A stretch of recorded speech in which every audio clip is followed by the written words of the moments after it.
Okay. Apologies for that, guys. As soon as we went live, my computer kind of bugged out, and my browser ended up shutting down. Let me try and get back to where we were.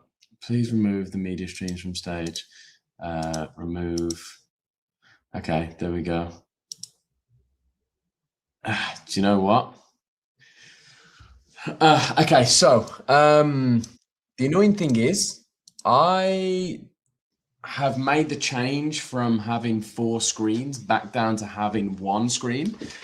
And I forgot that this may be an issue when I live stream because I'm not going to be able to see the chat. How are we doing, Rob? Hope you're all good. Brian, hi, what are we doing today? So usually I do a Darwin review on a Thursday. The problem is I think I need to get up another screen set up because I'm not going to be able to see everything. Let me repost this session on Twitter because also that's not working. Post this. Okay, let's go. Copying. Oh, I'll worry about that later. Now where have I put StreamYard? Here it is. Oh God, how are we going to do this? I probably should have thought about this beforehand.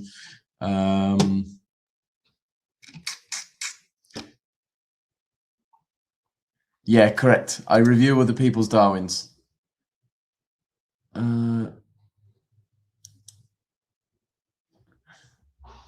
That's going to be no good. Oh, my love. Oh, no. Perhaps. I wonder if for the purpose of this stream, I can set up one of my other screens again.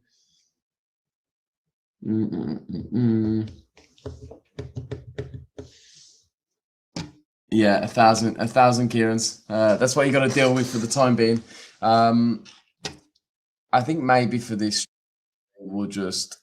I'll just have to do it like this. Let's get. Okay, I'm presuming you guys can see my screen fine and see everything fine, and I can still see the comments. So if I just move, can I make that any smaller? I know what I can do. No, I can't. I don't know if I can. So the chat, because I stream on multiple accounts, the chat's only on StreamYard. I'm not sure if I can access StreamYard on my phone at the same time. I tell you what I will do, actually. I figured it out. So instead of doing that, I'll just share this. And then share that. Yeah, well, how does that look? It's pretty gross, isn't it? Oh, well, I think for today, so for today, I think that's what we're going to have to do. And then in future, yeah, I think today, this is what I'm going to have to do. So for context, right, I've been going down to the London office occasionally recently, and we've got these big curved monitors. And something that I suffer from big time is like information overload and getting too distracted. So I have a 4-screen setup. I mean, I don't anymore. It's actually over there. And in fact, let me get it. I'll show you guys what my old setup was. It's pretty heavy. Crushed. So this was my old setup. These big 4 screens. And so one of the things that I've found over time is, because I've had them for 5 years, it kind of crept up on me and I didn't realize, is I just fall victim to like information overload, and I'll be live streaming or on a call or doing a piece of work, and my eyes will be flicking to the different screens, you know, because I always had my trades open on the one screen, trading view open on another screen, I have the Discord open on one screen, and then a working screen as well. These days, because my execution is automated, I don't need to be watching TradingView all day. I also don't need MetaTrader open all day. And so I still find myself getting affected by those same habits of flicking my eyes, even to the Discord. God, I'm out of breath. That doesn't even look, it doesn't look heavy, but the stand, because the weight is like a claw, the stand is so heavy to kind of even that weight out. But yeah, I just find myself getting too distracted and I can't hyper focus on a task, which is kind of where I need, like what I need to do these days. So I made the decision to try out going back to one screen. So I bought one of these screens home from the Darwinex London office. And yeah, we're testing out. But what I'm thinking of doing is I've got a spare one of these. I think I've got two more screens in the garage. I'm a true trader, right? I've got like 7 monitors at home. I'm gonna flip one vertical and I'm gonna have it on to the right of the screen that I have currently. That way, at least I can have messages open if I need to. I can have a second screen if I'm copy and pasting something. And more so now, I completely forgot about streaming, is I'll be able to stream, but run StreamYard on the second screen so I can still see the chat and you guys just see my main screen. So I'm going to get that set up for next week for sure. So I apologize for, I wouldn't even say it's the technical difficulties. It's me, me being stupid. Yeah, let me pull this back up. So yeah, of course, I can take a look at your Darwin. Absolutely. That should be a little bit bigger now as well. I should look a little bit better. Yeah, Brian, absolutely. Just send me through your Darwin and we'll take a look at it. I've been thinking it's not worth my time, but still contemplating whether I should keep going because currently I feel like my performance is peak already. When you say it's peak, do you mean it has peaked or?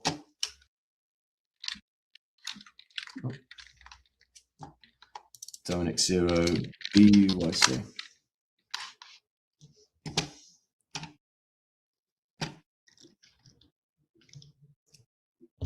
Okay.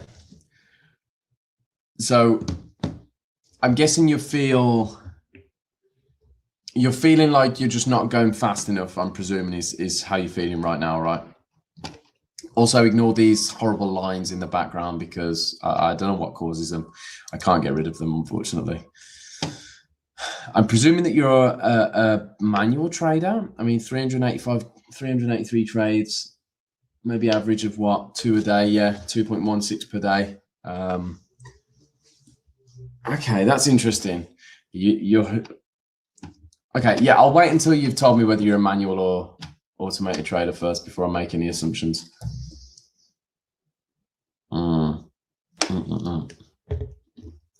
Yeah, I have a couple of assumptions already, but I'd like to hear yeah, whether you're an automated trader using EA. Okay, is perchance the EA a grid or martingale bot? Purely because to me the drawdowns are quick and equally they recover quick.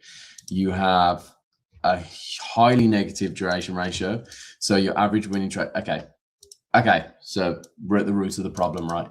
So grids and martingales work until they don't work. Naturally, they don't work too well on Darwinex because we have the risk engine and they kind of fight against each other, right? So effectively what is happening is as you're going into more drawdown, as your risk is increasing, you're actually adding more risk. So instead of kind of closing a trade and walking away and moving on, you're adding more size. So you're increasing your risk, right? Whereas the risk engine is doing the complete opposite. It's going, well, my deleverage on this position has exceeded this threshold. My value at risk is now increasing. And so what I'm going to do is I'm going to start reducing my exposure to that position. And so whilst you might be increasing the exposure on your end, the risk engine is actually decreasing the exposure. And therefore there's kind of the loss of synchronicity between the two accounts. So whilst your Signal account might fully recover a drawdown, your Darwin might not. So I would say we do have some very few guys who use grid and martingale bots and they've got a good record or a decent record, but 99% end up you know, doing their ass, as the saying goes. So I would be very cautious about running it and trying to scale it too much, purely because you're constantly going to have this black cloud over your head where you feel like things could go south at any second. The only good thing is that the risk engine will protect you if your bot, blows up one day. David Gomez, can you please analyze EUXL? Thanks. EUXL, isn't that EUXL?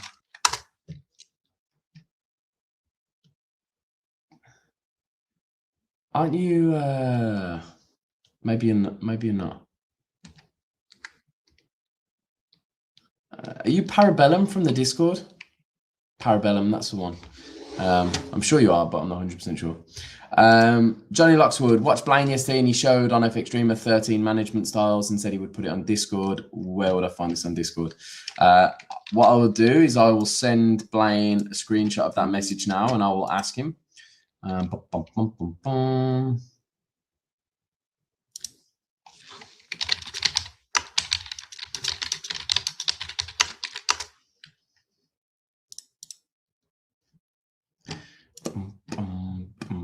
Yes, I'm Parabellum. Yeah, cool. Yeah, we'll take a look at your Darwin in a moment. Johnny, I've just messaged Blaine, so I'll wait for him to come back to me. Brian, so does my system currently worth it for me to pay each month or no? Okay, so I'm gonna be controversial here. I would say no. Controversial being that I'm basically telling you to stop paying money to Darwinex, because I think you owe it to yourself to trade in the best way that you possibly can. So I would say if you're using a grid or martingale bot, think about protecting yourself, because grid and martingale will always work until it doesn't work, right? So there's always going to come a day where it just blows up. And I think I've used this example before of Waka Waka, my FX book. Waka Waka Waka Waka. So Waka Waka had a 5-year track record. It was a martingale bot trading Aussie CAD, New Zealand CAD, and Aussie New Zealand, and it worked for 5 years. And then after 5 years, it had this drawdown, which it says 66%. I remember it being higher. I believe it was over 70, 75%. But a lot of people were running this at higher risk anyway, so just got absolutely steamrolled and wiped out, lost their whole account. And it took 5 years for that to happen. But the point is, generally, it will always happen. It's like, you see martingale commonly in gambling as well. People will do it on roulette tables. They will, keep betting black and doubling their size. But you forget how quickly that compounding effect of adding more size or doubling your risk, how quickly that kind of snowballs. So I would say trading a martingale is never worthwhile. Personally, I would spend some time trying to develop something that has a positive expected value over the long term. Risha, hello, I just completed calibration phase. Please can you give any suggestions? Ticker name UNBK. Unfortunately, I usually say you need at least 6 months worth of data to get a sufficient review. Completing the calibration phase, it's such a small sample size that I don't want to give you bad information, because there's things in there that will just be a coincidence or it'll be like inaccurate data just purely because of the small sample size. But what I will say is come back in a couple of months' time, and if you've got a load of trading data, of course we can review it then. Fire Christ said, from all the Darwins you've looked at, is there a sweet spot for time duration in holding trades? Great question. I think that depends on, it's completely random, right? There's no kind of sweet spot that one thing suits all. I've seen so many profitable traders and they all do completely different things. I would say that completely depends on the assets that you're trading. But also like sample size again, right, is these sorts of things at face value, you go, oh, okay, well that must be factual, right? In terms of, oh, this trader holds their positions for X amount of time, they're really profitable, that must mean it's good. But if you look at the past year, for example, as a sample size, and then you go, well, this trader's been holding for a month at a time or a week at a time, and he's smashed it, super, super profitable, looks great at face value. But then you look at his assets and you see he's been trading gold long. You're like, well, okay, so what happens when gold isn't going up every week? It's kind of such a condensed sample size, if that makes sense. So I would be looking at the assets that they trade and different information about what they do. Like I'd look at their max excursions, I'd look at their trade frequency and stuff like that. But in terms of a sweet spot, no. I would say what I do see, or a pattern that I do see, is a higher success rate with people who hold trades longer. And that's not me saying that holding trades for longer is a better thing or a good thing to do, but I'm saying more people struggle scalping and trying to trade intraday than people do, you know, buying a stock and waiting for a couple of weeks for it to go up. If that makes sense. Rob waka waka, bit of Shakir in the house. Brian, should I create new or use this for a new strategy? In terms of if you want to build a new strategy, I'm guessing. So here's what I think. I think keep your record for two reasons. A, you're up 11%. Doesn't make sense to put that to waste. And B, you've got 60K in AUM at the moment. Again, doesn't make sense to waste that. So what I would try and do is, if you come to YouTube, I will put some time into building your own systems, and you can do that relatively cheap, relatively easily. I'm not saying it's easy. I'm just saying it's not too difficult to put together. And I would start watching our Tuesday sessions, which are these strategy building and development sessions. You'll get some good ideas. You'll understand how I build systems and how Blaine builds systems. We're the two that run these sessions. Both Blaine and I are traders. This is my track record. This is Blaine's track record. And we show you how we build the systems that go into these portfolios. So I would potentially take some time, go through some of these sessions, have a real think about what your goal is from trading. Why are you here? Why are you trading? Because I can guarantee that there will be a discrepancy between your long-term goals and the reason that you're running a grid or martingale system. Personally, I think when you try and compare the two and you go, well, my goal is to, you know, start managing capital. Maybe it's not, who knows? If your goal isn't to manage capital, then I would say, you know, pack it up and you know, kind of like do something different, right? But if you actually want to build a career, manage capital, learn a lot about yourself, a lot about your strategies, be around people who are all doing this, right, and all doing the same sort of things, and trying to break out of the ceiling of what a quote unquote retail trader is and try and crack into that next level, the professional level. I think there's 3 layers. I think there's 4 layers, actually. I think there's newbie, retail trader, professional trader, institutional trader. They're not the same thing. I think if you want to break into that, you have to do, like, a grid or martingale EA isn't going to do that for you. And I think you owe it to yourself to spend a bit of time developing yourself as a trader. And whether that's trading manually and implementing your discretion on the market, or whether that's putting together systems like I do, which you can learn for free, literally on the DarwinX YouTube channel, I think it's worthwhile doing. But having said that, you have a record that is currently in profit and currently has AUM. I wouldn't start from zero personally, but that's just me. You might go, yeah, well, it's got 11% drawdown and that's higher than I would like. Okay, fair. But me personally, I'd be sticking with this because I'm up 11%. And also you've got, how many months is this? Like 8 months track record. Seems a shame to waste it, right? Yeah, that's my thoughts on it anyway. Take that and do what you will with it. Son of the King, welcome, dude. Hey man, just wanted to congratulate you on that 400K investment you got recently. Your AUM is getting really big. Yeah, I mean, I'll be honest. So I work as a strategy provider for a couple of boutique funds as well, external to Darwinex, and I hit the 1.5 mil AUM mark this week. So it's kind of like it's a bit surreal for me. If I show you, I always come back to this image. I show it a lot in these sessions because I think it's really important to think in this way. This is my favorite picture ever for traders. This encapsulates trading, and I guess business as well, but more so trading for the purpose of this conversation. This encapsulates trading so much, right? I've been trading for 7 years. I've been in the markets for 9 years because I was introduced to crypto before trading. I've had some success. I've had a lot of failures, but it's just been slow.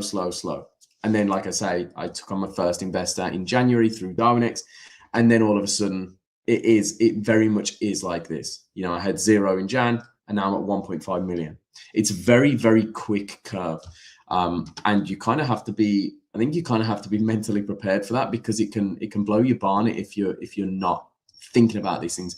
I've been thinking about this for years and years and years. So now I'm so unbothered by the numbers. Like, I really don't care. And it helps for me because I'm around a load of our traders who are managing decent amounts of capital anyway. So I'm seeing these guys kill it. And so it makes numbers more real for me, if that makes sense.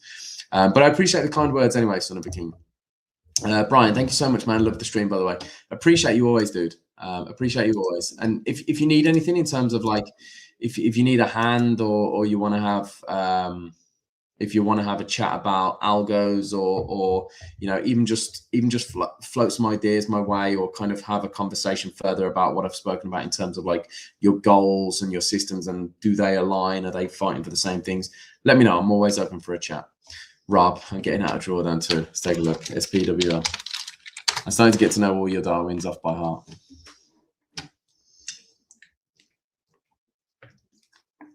It's just this one day, man. That one day, if that wasn't there, then this drawdown would just look, you wouldn't even notice it, right? Do not let this happen again in future. Do not let that happen again. I don't care how it happened. I don't care where it happened, why it happened. You can tell me it was your friend come in and pressed a button on your computer. Rob, I love you. Absolutely, I do. I don't believe you on that. I really don't. But, you know, it doesn't matter how it happened. Don't let that happen again. Because in a year's time, this is just going to look like a tiny blip, right? And you'll have so far surpassed it. If you stick to what you're doing for this period, right? If you do the same thing, like, so this is a massive thing that crushes traders, right? And I used to talk about this a lot with journaling, is traders will generally do the right thing when they're up and coming. They will start to get some success, and they will go, oh, okay, well, I don't need to journal my trades today, or I don't need to manage my risk because I've made it. You know, where was you at the peak? 36%. And Rob, I'm not saying this is you, so please don't take offense to this. But I used to see it with traders all the time who would, again, journal their trades day in, day out. What went wrong? What did they do well? How were their emotions, etc., etc., etc. All of this information. They would start winning. Maybe they pass a funded challenge. Maybe they flip a personal account. Who knows what the goal was? And they go, I've made it now. And they start getting complacent, and they stop doing the things that got them the success in the first place. And I think it's really important that you don't ever lose track of what got you to the successful position in the first place. So I need you to put your head back in December, Rob, November, Rob, October, Rob, just 2025, Rob, in general, because you killed it last year. Like, you did so up until December, and it was that one day. So, like, I think that the December return, the loss that's shown here for December, I don't think is 100% fair, because I think it's just that single day. And again, whatever the reason was for it, you know, I don't think it's like, it's not fair that this is on your 2025 record, in my opinion.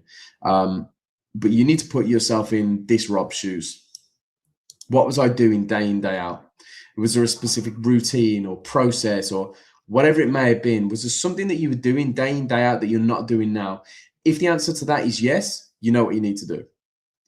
if the answer to that is no, you kind of have to go, well, I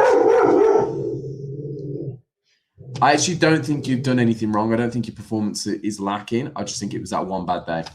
That one bad day, that one bad trade, that one bad friend that come into your house and press a button, like you said.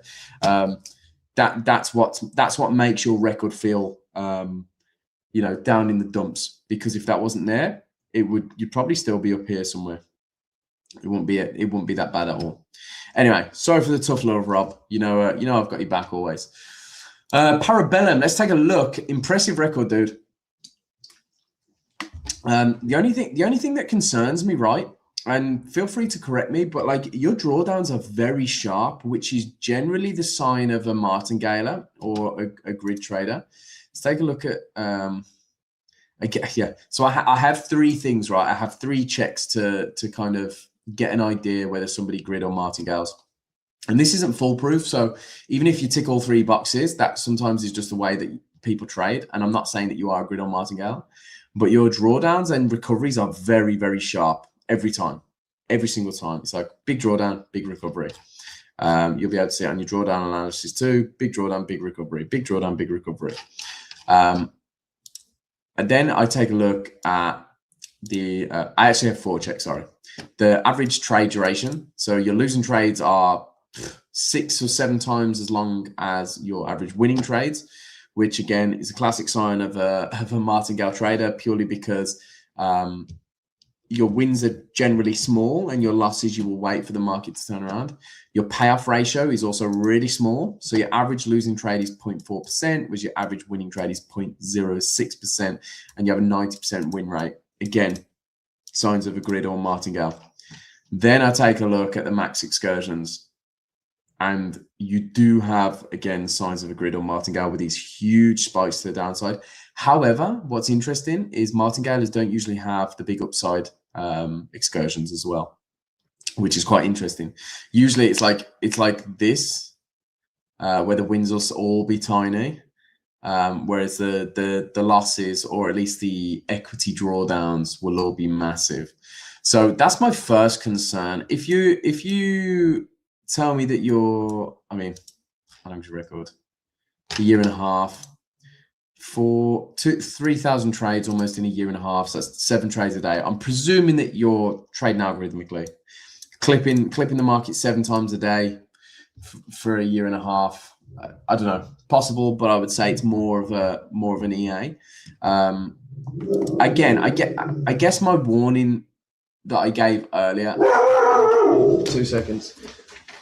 Hey, up here now, up here. Up here. Come on. You're disturbing the stream. Come sit down. That's it. Come be my mascot. Yeah, and again, I apologize if I'm speaking out of turn here, and you know, you're not a grid trader or martingale trader. I'm just going from sort of the data that I can see. Maybe you are a manual trader and you just take multiple entries. I don't know. I would just say be careful, because again, it only takes one time to completely change the trajectory of your equity curve. As of right now, fantastic, looks phenomenal. I mean, you're at all-time highs basically, right? Yesterday, your all-time highs 146.79. Fantastic year last year, 25%. Great start to this year, 3%, 2%, like fantastic. I just hope you have some risk management templates in place if things go bad. What are you trading? Indices. Okay, so that's interesting. I would say index futures are a weird asset to martingale on. It's manual. Okay, so that makes more sense. I don't know. Maybe you don't martingale. Do you work an area? So like, do you, let's say, oh, you're not going to be able to see that. Do you like work an area and keep entering whilst price moves against you per se? But then, I don't know, what was your average hold time? You still hold for a long period of time. Not martingale, not in my mind. Okay, so you don't increase size as the market moves against you, but you do increase your risk. It's more like a turtle strategy. I don't know what turtle strategy is, to be honest with you. Yeah, your VAR is quite erratic as well. That's perhaps due to sizing, at least in this initial period, because your VAR went up to 80%, which is very, very high. But it looks like you've brought it back down a bit, so you're probably trading with lower size now. But the variance in grid trading can oftentimes cause like fluctuations in value at risk like that. Always one size. Okay, yeah. So it's more of a grid system than it is, I guess, martingale. An increase as well in the trade going in your direction. Okay, cool. So you're pyramiding into trades. Cool. I'm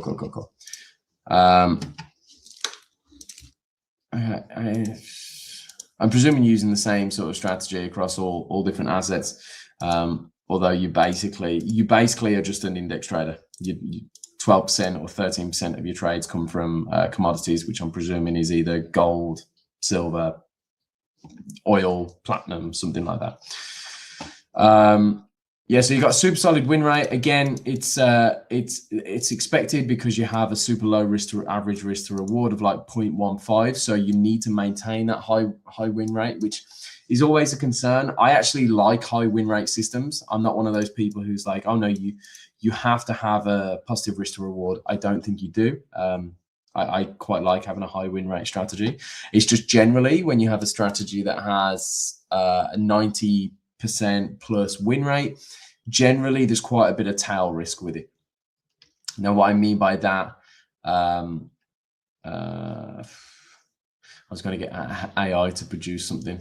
I guess we can see it from your equity curve, really, is the tail risk is, whilst the wins are so consistent and yet small, the tail risk is that like the drawdown, like the downside is so much more exacerbated than the upside. So it'll be small win, massive loss, recovery, small win, massive loss, recovery. So there is quite a bit of tail risk to strategies like this. However, as of right now, you've got a year and a half worth of data proving me wrong on that. So more power to you, dude. I love your record. I have looked at it before as well. I would say it's probably the I discovered the Darwinex engine like 6 or 7 months ago. That's interesting since you've been trading with us since 2024. I would say that the reason that you does the VAR change throughout the trade because my percentage and P&L have changed a bit. What do you mean, Rob? You're asking me two different things there. VAR change throughout the trade. Yeah, VAR will change because your deleverage will fluctuate based on how long you're in the position. So therefore your VAR will change. Not sure what your percentage and P&L mean though. As in your like it won't retroactively or retrospectively, sorry, change what's already happened, but it will update in real time. Sid Blaine's replied. Johnny Lockswood, if you're still here, Blaine said he's uploading them to Discord now, dude.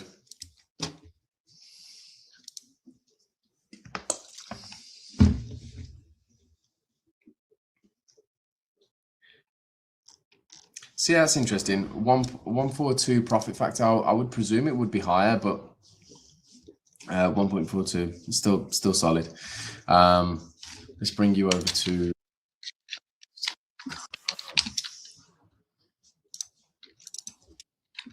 I'm interested to see your capacity. Yeah, as I thought it would be. Your capacity is huge. 638 million is your capacity. That is the benefit of splitting your orders. Okay. So, in fact, I had a very, very, very humbling conversation this week. So, we have somebody who works with Darwinex on cap raising. highly recommend going and watching this interview. It's on the Odds On Open podcast. Why 20% of hedge funds fail after 1 year. Claudia Quintela on why managers need business sense. She's also got another one. I haven't watched this one yet. Well, I was talking to her about it yesterday, but this one absolutely is worth going and watching it.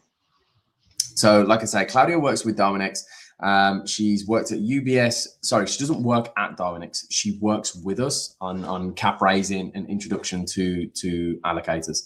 Now, Claudia's worked at UBS and I think Morgan Stanley, and now she works for herself under a company called Vibe Advisors. And we're going to be doing some stuff with her. So I'm going to be doing an invite-only live session where you guys can come on and ask questions about raising capital, what it means to be a professional trader, what it means to be an institutional trader, and kind of everything that you can think of that comes with that sort of conversation. Now, she hit me with some home truths yesterday, which kind of because we were talking about capacity, and she asked what my capacity was, and I said roughly about 35 million, and she pulled a face, and I was like, okay, why are you pulling a face? And she basically said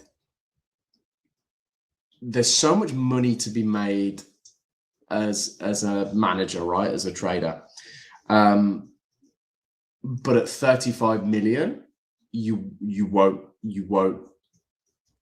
be rich, basically.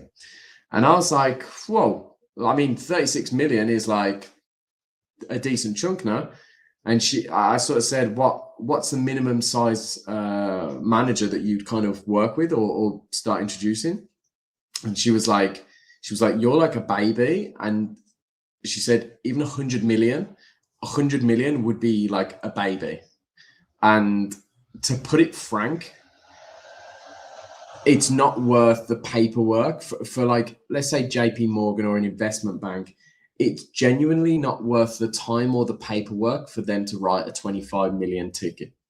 So if you went to pitch to JP Morgan, for example, or like say an investment bank or a hedge fund, and they say, okay, so how much is the ticket we're looking at? And you go, 25 million, they'll laugh you out. It's not worth it for them. They want 100 million, 150, 200, yada, yada, yada. So it was a bit of a wake-up call for me in terms of, okay, well, capacity is, and you guys know who've been coming to these sessions for the past couple of years, I banged on about capacity so much, and it's kind of really drilled it home for me that, oh, okay, capacity is something that I need to be considering because my capacity is about 30-something million. I think it's skewed to previous data, so I do think it's slightly higher. But absolutely, I need to be taking a leaf out of Parabellum's book here and trying to increase it, for sure. And I think potentially what helps you is you trade futures. And because you trade indices, I'm presuming that you're only trading during liquid hours. Whereas, of course, I'm trading CFDs. So you're basically at the market, you're at the mercy of the liquidity providers and how much available net they have at any given time. I trade some FX pairs, during rollover because I found a mean reversion edge that works during market rollover. The problem is with that is liquidity is far lower, spread is higher, therefore conditions aren't as good with CFDs. So there's so many different things that I need to work on and I need to bring to the future space. All this to say, right, Claudia is coming and doing some stuff with us, which I'm really excited about. She's fantastic. She's so knowledgeable, and she's just super smart person to be around. Like I say, I had the pleasure of sitting down with her for a couple of hours yesterday, one-to-one, and just floated ideas between the two of us, and such an inspiration. So I'm really glad that she's going to come and do some stuff with us, guys. But also it made me, and this is going back to the point I made earlier, is that you have newbies. So you have beginner traders in terms of, people who are brand new to the industry. Then you have retail traders, which is kind of the step above that. Okay, you understand all the basics, you know what to do, you know how to trade. You're at retail trader level. Then you have professional level, which is where you can still be a retail trader. You might even be an institutional trader. There's some overlap, but you become a professional, right? You treat this with the respect it kind of warrants and deserves. you act in a professional way, you do things the right way, perhaps you get some qualifications, perhaps you constantly study, you put time into it, you don't just hope, like wing it and hope things are going to turn out. And then you have the institutional trader, the guys who have the capacity, the guys who have the desire to trade big size, the guys who trade large amounts of cap for big firms. And there's a big difference. And she actually said something that was funny. We were talking about this kind of thing and the size of traders and stuff. And I said, somebody who, I basically said, so what level of AUM does somebody become a professional trader?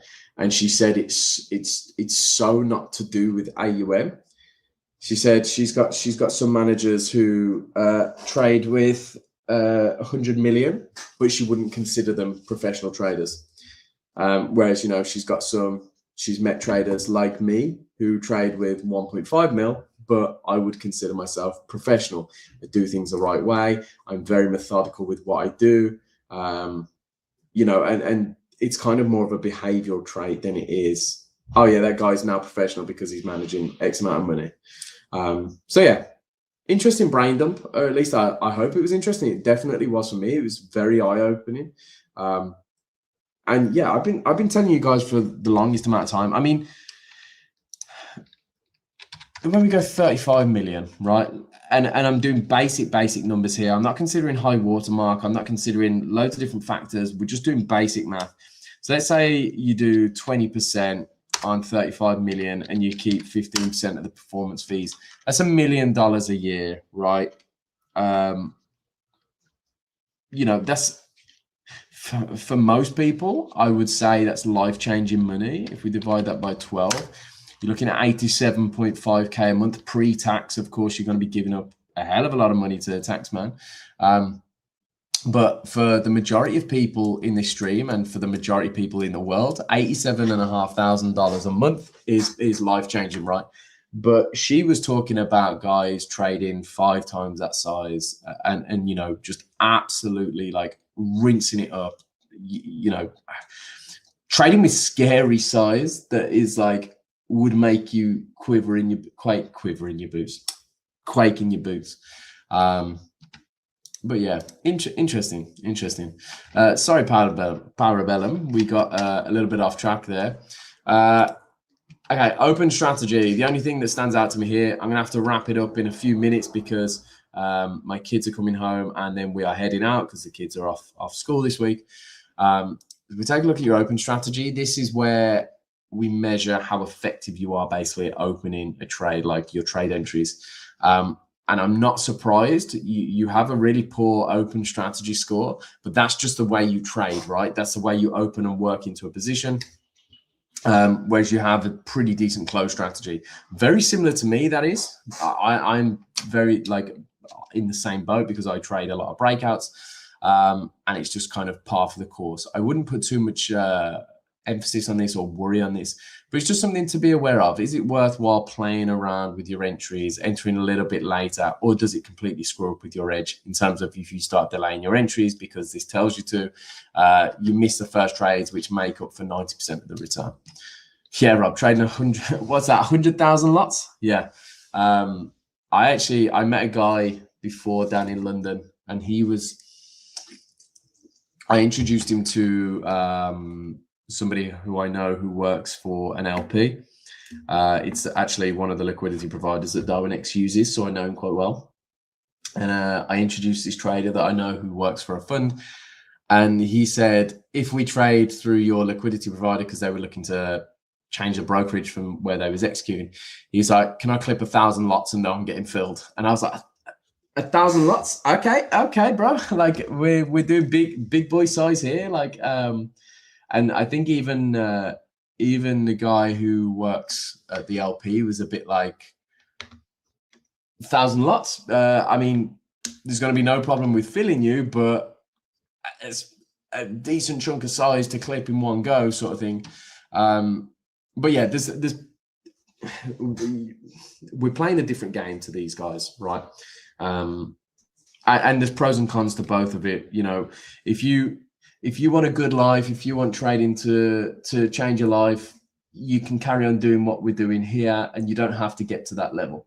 You know, like I say, 87.5 grand a month is still going to change pretty much everybody's life, right? But doing that, you're probably not going to have to start amending the way that you enter the market. As in, I don't necessarily have to split orders, because the way I trade now can manage 36 million. If I need to increase my capacity, then yeah, I'm probably going to have to look at splitting up my orders and having a different style of execution. And that's kind of the playoff that you have when you start trading with that bigger size, is you can't just create an algorithm or start looking at a chart and just execute and get filled where you are and not have to worry about it. It just doesn't happen. You have to split your orders. You have to think about how you're getting in. You have to pre-plan it. And sometimes you have to, you know, wait for the right opportunity. Anyway, enough of that. I'm going to wrap the session up here, guys. I want to thank you all for getting involved. Thank you, Parabellum, and who was it initially? Brian, for sending in your Darwins. I hope you guys have taken some value from today's session. There's not too many people here, which is unfortunate. But Twitter, the integration for StreamYard and Twitter still isn't working, so it's not posting automatically, which is super, super frustrating. But it is what it is. You know, I don't come here for the viewers. I come here for you guys anyway. So we will be back on Monday, I believe, with Sanjay for Sanjay for a performance coaching session. I can't even get my words right today. It's so frustrating. For a performance coaching session, and then myself and Blaine will be back for a strategy development session on Tuesday. So next time I see you will be Tuesday. So I hope you all have a fantastic rest of your morning, afternoon, or evening, wherever you're watching this from in the world. Have a fantastic weekend, and I will catch you next week. Peace out, guys. Thank you all for joining.